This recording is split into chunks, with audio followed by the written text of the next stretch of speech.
वंदे पुरुषोत्तमं वंदे पुरुषोत्तमं परम प्रेममय परम दयाल श्री ठाकुर जी के रातों चरणों में लक्ष्मी माँ श्री वर्मा प्रधान आचार्य देव श्री वर्धा वर्तमान आचार्य देव पूज्यपाल श्री दादा के रातों चरणों में मैं अपनी समस्त श्रद्धा और निष्ठा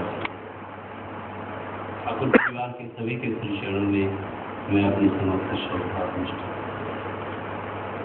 भाद्र महीना है, श्री ठाकुर जी का शुभ जन्म महीना है और इस शुभ जन्म महीने में चिरीमेरी क्षेत्र के जीएम कॉम्प्लेक्स में इस कम्युनिटी हॉल में यहाँ पर विशेष सत्संग श्री ठाकुर जी का आयोजित हो रहा है और चिरीमेरी क्षेत्र के जो मुखिया हैं जैसे श्रद्धेय दास हमारे श्रद्धेय श्री होलकर साहब यहाँ पर उपस्थित हैं और मातृ स्वरूपिणी होलकर माँ यहाँ पर उपस्थित हैं। परम दयाल के रातों चरणों में मैं श्रद्धेय होलकर साहब और मातृ स्वरूपिणी होलकर माँ के लिए आनंद और मंगल की प्रार्थना श्री ठाकुर जी के रातों चरणों में करता हूँ। साथ साथ हमारे श्रद्धेय दास जिनकी प्रेरणा से इस विशेष सत्संग का आयोजन 3-4 दिन के अंदर हो पाया है और हमारे सभी प्रिय गुरु भाईगण श्रद्धेय श्री मलयदा हैं, हमारे श्री बादलदा हैं, श्री दीपक रायदा हैं, श्री पंडित जी हैं, श्री मानस भाई हैं और राखो हरी दादा हैं। इन लोगों ने प्रयास करके ये सत्संग किया है। हम लोग सोचते हैं कि शायद हम लोग ये काम अपने से करते हैं, नहीं, मालिक अपना काम करवा देते हैं हम लोगों के माध्यम से। मालिक की इच्छा के बिना एक पत्ता भी नहीं होता है। जहाँ पर भी जो कुछ सत्संग होता है या आध्यात्मिक कार्यक्रम होते हैं उसके पीछे परम पिता की एक मंगल इच्छा रहती है और उसी मंगल इच्छा से खींचे हुए हम लोग सभी यहाँ पर उपस्थित होते हैं। श्रद्धेय होलकर साहब आए थे जब खोंगा पानी सत्संग बिहार में परम प्रेममय श्री ठाकुर जी का 125वां शुभ जन्म महोत्सव मनाया जा रहा था।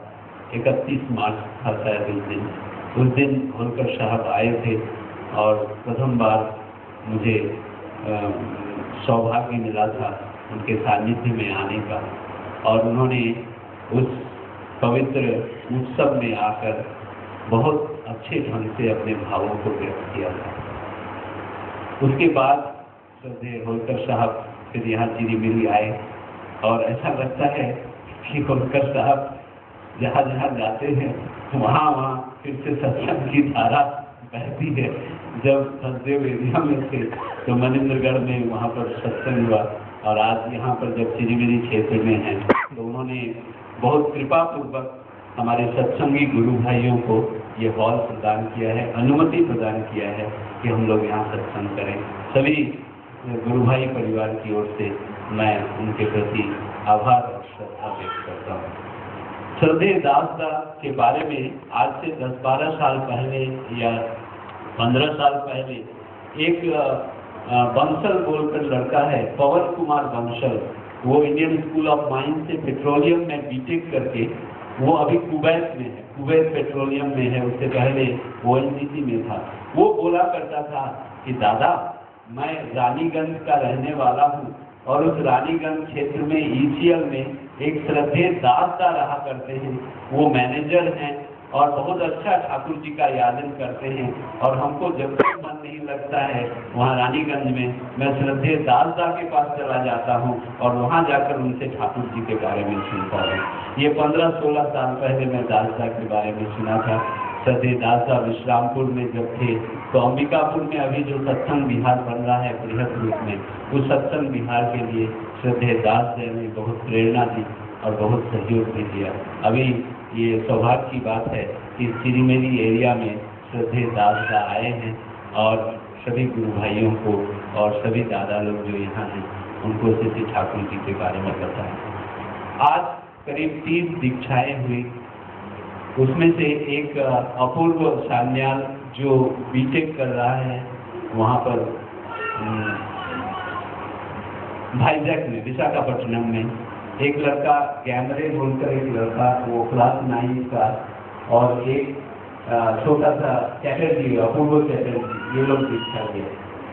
तो जब ये छोटे छोटे बच्चे लोग दीक्षा ले रहे थे तो उनकी आंखों की ओर देखकर, उनकी चेहरे की ओर देखकर मुझे अपना जो पुराना समय मैं छोड़कर आया हूँ वो मुझे याद पड़ा।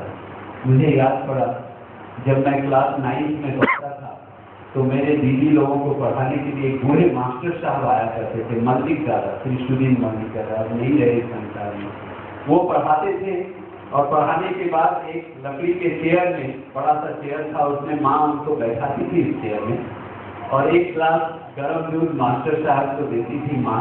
भागलपुर का मैं रहने वाला हूँ, बिहार का। और मास्टर साहब उस दूध को पीते थे और ठाकुर जी के बारे में बताते थे, कभी कभी गीत भजन भी सुनाते थे। और जब लाइन करता था मैं तार के पंखे से मास्टर साहब को हवा देता था, हवा करता था कि उनको तकलीफ नहीं हो। और उस मास्टर साहब के याजन से मेरी माँ इतनी प्रभावित थी कि वो सत्संग जाती थी और रात को 9 बजे मैं टॉर्च लेकर जाता था, माँ को सत्संग से ले आता था, 9th में पढ़ता था।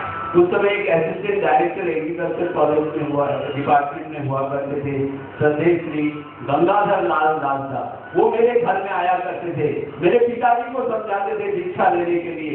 माँ बोलती थी मैं दीक्षा तो लूंगी लेकिन मेरे पतिदेव जब तक नहीं लेंगे मैं दीक्षा कैसे ले सकती हूँ। जब श्री दास हमारे पिताजी को समझाते थे कि मिश्रा जी आप दीक्षा क्यों नहीं लेते हैं, तो मेरे पिताजी कहते थे हम लोग ब्राह्मण हैं, हम लोगों के पूर्वज कुलगुरु हुआ करते थे और मैं किसी के सामने अपना माथा कैसे झुका सकता हूँ।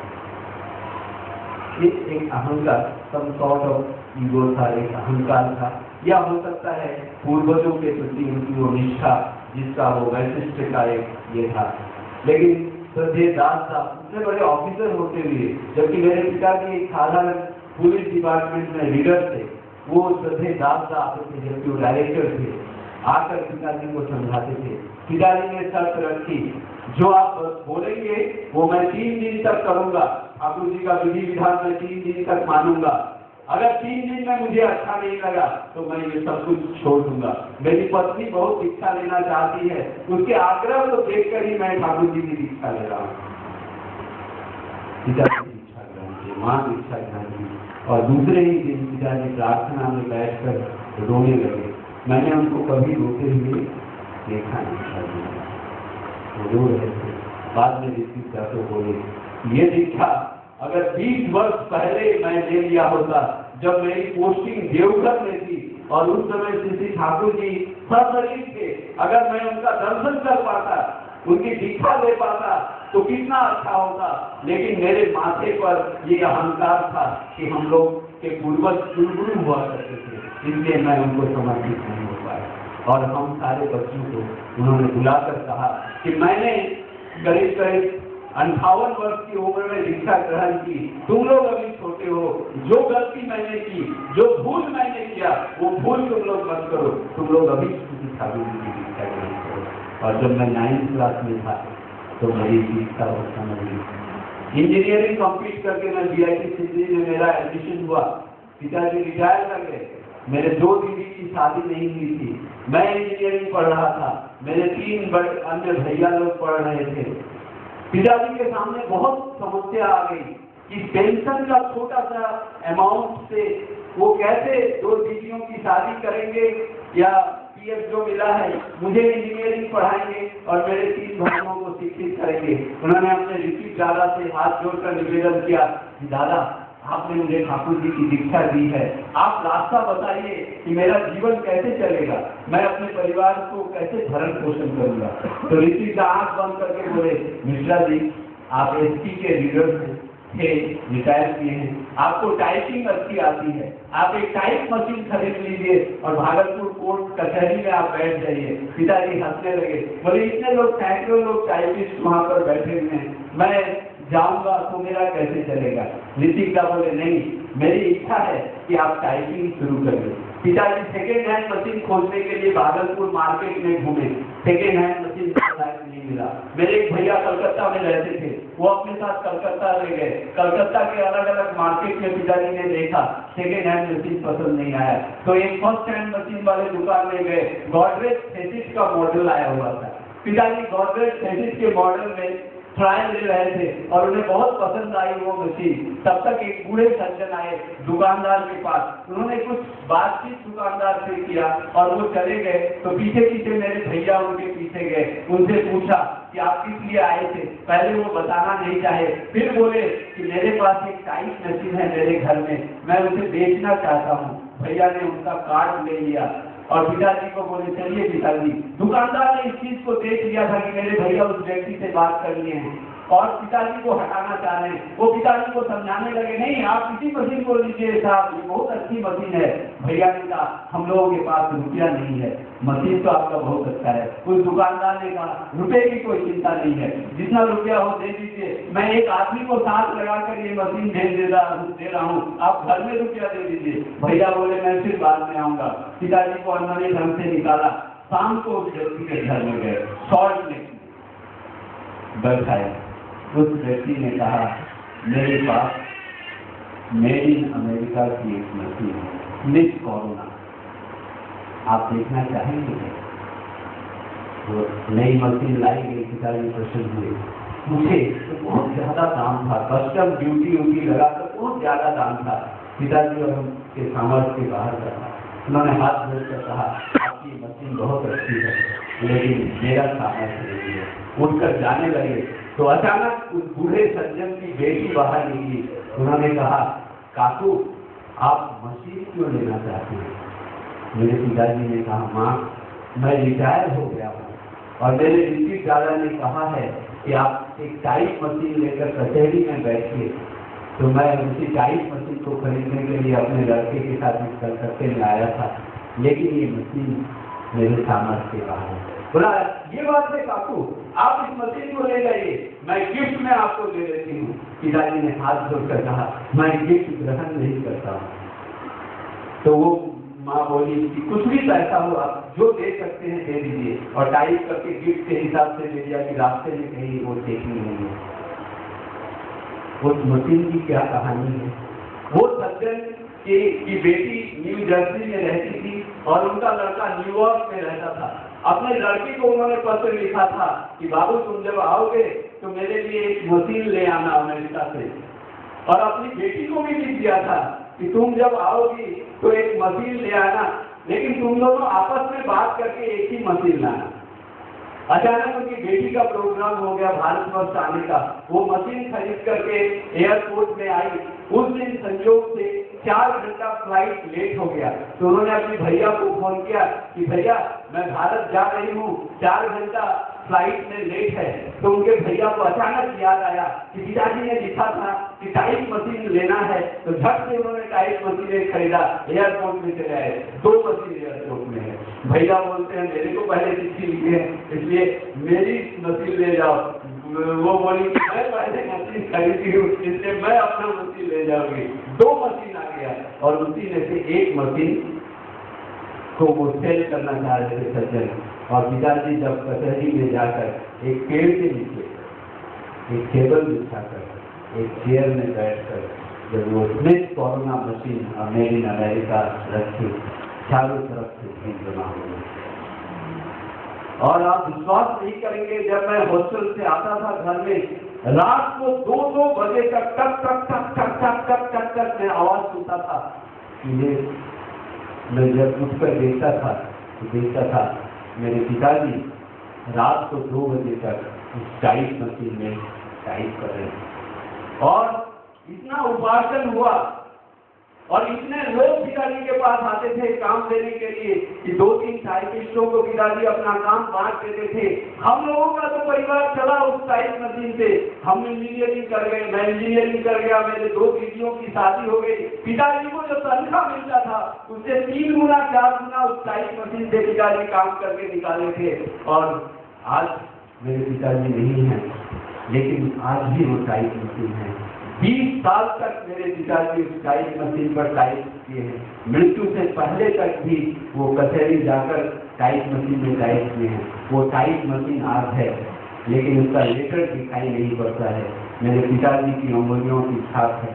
और जब जब मैं और मेरा परिवार इस टाइट मस्जिद को देखते हैं तो हमें लगता है कि ये ठाकुर जी की दया है, जिन्होंने दया करके मेरे परिवार को चलाने के लिए अपने माथे पर वो टाइट मस्जिद अमेरिका से भारतवर्ष भिजवाया था, जिसे हमारा परिवार चल सके।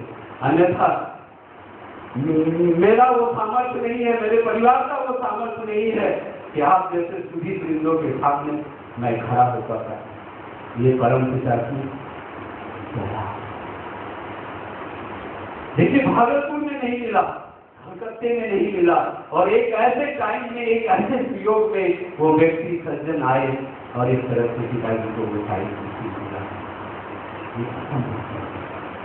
पिताजी इसको बोल बोल कर बोलते थे, सब जगह पिताजी को बोलते थे।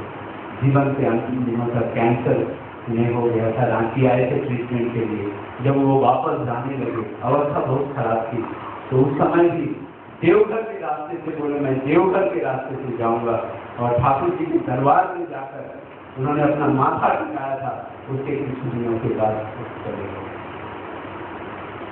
ऐसे हजारों लाखों परिवार में किसी ठाकुर जी की दया, किसी ठाकुर जी दया करके रखे। अभी कुछ दिनों पहले हमारे श्री बादल दास, जो यहाँ वेस्ट किलिमिरी कॉलोनी में इलेक्ट्रिकल टीचर हैं, उन्होंने कहा 3300 वोल्ट केबल पर वो काम कर रहे थे और गलती से किसी ने उस केबल को चार्ज कर दिया। उन्होंने कहा कि 2 सेकेंड पहले मुझे लगा कि मेरे हाथ से किसी ने केबल को छीन कर हटा दिया, लेकिन मेरे हाथ का थोड़ा सा पोर्शन टच किया हुआ था और उसी समय चार्ज हुआ। मुझे जोर का झटका लगा, वहाँ केबल ब्लास्ट हुआ वहां पर। तो ये किनकी दया है? रांची में एक सज्जन है, अभी भी जीवित है। वो हाई टेंशन लाइन 11 केवी का लाइन उनके घर के सामने से जाता था। सत्संग जाने के लिए वो बहुत तैयार हो रहे थे, इलेक्ट्रिक आयरन से अपना धोती और कुर्ता प्रेस करने वाले थे। अचानक पावर कट हुआ, पावर आया तो पावर नहीं आया, तो उन्हें लगा कि पोल पे कुछ गड़बड़ी है, तो एक डंडा लेकर पोल पर ऐसे हिलाने गए। उस समय तेज हवा आई और 11,000 वोल्ट का लाइन उनके कंधे पर गिरा। वो दूर में छिटक कर गिरे, धनुष की तरह उनका शरीर हो गया, उनको हॉस्पिटलाइज किया गया। आज भी वो ठीक है। वो कहते हैं उस करंट लगने के बाद संध्या प्रार्थना के समय जब मेरी बेटी ठाकुर जी के आसन के पास गई तो उन्होंने देखा ठाकुर जी के कंधे पर एक लंबा सा काला दाग पड़ा हुआ है और जो सफेद कपड़ा बिछा हुआ था उसमें भी जलने का एक दाग पड़ा हुआ है। मैं आश्चर्य हुआ। उस दादा के कंधे पर 11,000 वोल्ट लाइन गिरा था और वो दाग किसी ठाकुर जी के प्रति शरीर में। आज भी वो दादा जिंदा है और घूम घूम कर ठाकुर जी की महिमा बताते हैं। किसी ठाकुर जी की दया से मुझे ये जीवन मिला। एक असिस्टेंट टैक्स कलेक्टर थे इनकम टैक्स डिपार्टमेंट में, सम हुसैन उनका नाम था। वो पावना हिमायतपुर के रहने वाले थे, कलकत्ता में पोस्टेड थे। एक बार उनके पास टेलीग्राम आया, खोका सीरियस, काम कम था, टेलीग्राम आया। उनकी पत्नी ने कहा कि आपका लड़का बेटा बहुत सीरियस है, आप जल्दी घर आइए। वो वहां से रवाना हुए, ईश्वर जी स्टेशन पर पहुंचे और अपने घर को जाने वाले थे। रास्ते में ठाकुर जी का सत्संग गया था। वो सत्संग के दीक्षित थे, मुसलमान होने के बावजूद भी वो सत्संग के दीक्षित थे। उन्होंने कहा मेरे बेटे की तबीयत इतनी खराब है तो गुरु को ठाकुर को मैं बताऊंगा कि मेरे बेटे की तबीयत बहुत खराब है, आप थोड़ा देखिएगा, मैं देखने जा रहा हूँ। जब वो पहुंचे, दूर से ठाकुर जी ने हंसकर कहा, जय गुरु खलीलदास, जय गुरु जय गुरु जय गुरु, आइए मैं आपकी प्रतीक्षा कर रहा था। जब खलीलदास प्रणाम किए तो उन्होंने संदेह केशवदास को कहा, जाइए खलीलदास को अपने घर में ले जाइए, स्नान करवाइए, अच्छा से आनंद बाजार का प्रसाद खिलवाइए और इनको अभी मिदनापुर जाना है। मिदनापुर में कुछ समस्या है, वो समस्या का समाधान करने वो जाएंगे। खलीलदास को वो अपने घर में ले गए, खाना खिलाए। जब जाने लगे खलीलदास सोचे कि मैं ठाकुर जी को तो बता ही नहीं सका अपने लड़के के बारे में, जाता हूँ, गुरु जब भेज रहे हैं तो मुझे जाना पड़ेगा, लेकिन उनको कम से कम बता दो तो मेरे लड़के की तबीयत खराब है। दूर से जब आए ठाकुर जी को प्रणाम करने के लिए, ठाकुर जी ने दूर से ही जय गुरु खलीलदास, काम पूरा करके आए, परम पिता की शुभकामनाएं आपके साथ है। खलीलदास चले गए, कुछ नहीं बोल पाए। 10 दिन के बाद जब खलीलदास लौटे तो उनके घर में, जिस कमरे में वो ठहरते थे सत्संग में के, उसके नीचे एक चिट्ठी पड़ी हुई थी। उसमें लिखा था, खोका अभी ठीक है, पथ से खा रहा है, चलता फिरता है। अगर मैं सुनी कि आप ठाकुर जी का काम लेकर मिदनापुर चले गए थे, अगर आप थोड़ा फ्री हो गए होंगे तो घर थोड़ा चले आइएगा। वो टेलीग्राम लेकर ठाकुर जी के पास में आए। ठाकुर जी ने कहा, खलीलदास अच्छा होता आप थोड़ा अपना घर चले जाते। तो बोले, ठाकुर ये आपकी क्या लीला है? मैं जब बोलने आया था, वो सोचे मैं जब बोलने आया था तो बोल नहीं पाया, मेरे को मिदनापुर भेज दिए, और आज जब मैं मिदनापुर का काम करके लौटा हूँ, उन्होंने मिदनापुर के काम के बारे में कुछ नहीं पूछा, घर भेज रहे। गुरु का आदेश, घर गए, लड़का ठीक था, वापस आए, प्रणाम किए, और उन्होंने बार बार ये ठाकुर जी ऐसा किस लिए आपने किया? तो बहुत आग्रह करने पर सुखदेव ठाकुर जी ने कहा, खलीलदास सुनना चाहते थे, सुनिए। जब वो टेलीग्राम आपके पास में आया तो आपका लड़का बाबा बाबा बाबा बाबा कर रहा था। लास्ट स्टेज पर था वो आपको खोज रहा था, आपको देखने की इच्छा थी उसकी। आप यदि उस समय अपने घर में लड़के के सामने खड़े होते तो इस दीन दुनिया से वो ऑफ हो जाता, वो नहीं है। अभी आपका लड़का ठीक हो गया है, डेथ पॉइंट को क्रॉस करके इस तरफ आ गया है, इसलिए मैं सोचा कि आप अपने लड़के को देखने के लिए जा सकते हैं। और आप परम पिता का काम करने के लिए निकले थे, इसलिए परम पिता ने आपके पुत्र को देखा। खलीलदास की आंखों से आंसू बहने लगे। तो ठाकुर जी के बारे में क्या सोच रहे थे? वो ठाकुर जी गौरदा को एक सज्जन ने कहा कि दादा, ज्योतिषियों से मैं बहुत अपना हाथ दिखा चुका हूँ, अब 3-4 महीने से मेरा जीवन ज्यादा नहीं है, मैं क्या करूँगा? इस दीन दुनिया में रहना चाहता हूँ, मेरा परिवार बहुत लंबा चौड़ा है, आपकी दया होगी तभी कुछ होगा। श्री गौरदा ने कहा, एक कलम लाओ। बोले, कौन सी तुम्हारी रेखा है? आयु रेखा। बोले, ठाकुर जी दादा ये मेरी आयु रेखा है, यही आयु रेखा यहाँ से कट हो गई है, जिसके कारण मैं 3 महीने से ज्यादा जिंदा नहीं रह सकता हूँ। श्री गौरदा ने कलम से उस आयु रेखा को बढ़ा दिया। तो बोला, जाओ ठाकुर जी का काम करो। ठाकुर जी का काम करने से मृत्यु का क्या भय है रे? और वो व्यक्ति उसके बाद 30-35 वर्ष तक जिंदा रहा। ऐसे हजारों जीवन में श्री ठाकुर जी ने मृत्यु का भय हटा दिया है। श्री ठाकुर जी ने कहा, मरो नहीं, मारो नहीं, यदि सको तो मृत्यु को अवलुप्त करो। मां ग्रस्त मां यदि सकेत देत मृत्यु अवलोक्य, इस मृत्यु को अवलुप्त करो, श्री ठाकुर जी ने कहा। श्री ठाकुर जी से लोग पूछते थे कि हम लोग इतने लोग आते हैं आपका दर्शन करने के लिए, लेकिन आपका तो दर्शन हम लोगों को मिलता नहीं है। इतने सारे लोग आपको घेर कर खड़े होते हैं, क्या हम लोग बिना दर्शन के ही आपके लौट जाएंगे क्या? ठाकुर जी कहते थे, कछुआ देखे हो रहे तुम लोग? बोले, हाँ ठाकुर, कछुआ तो देखा। बोले, जो मादा कछुआ है वो पानी में कभी अंडा नहीं देती है, वो समुद्र नदी या तालाब से बाहर निकलकर जहाँ थोड़ी सी मिट्टी या बालू है वहां पर गड्ढा खोदती है और उसमें वो अंडा दे देती है और मिट्टी से फिर उसे ढक देती है और वापस चलो तो तालाब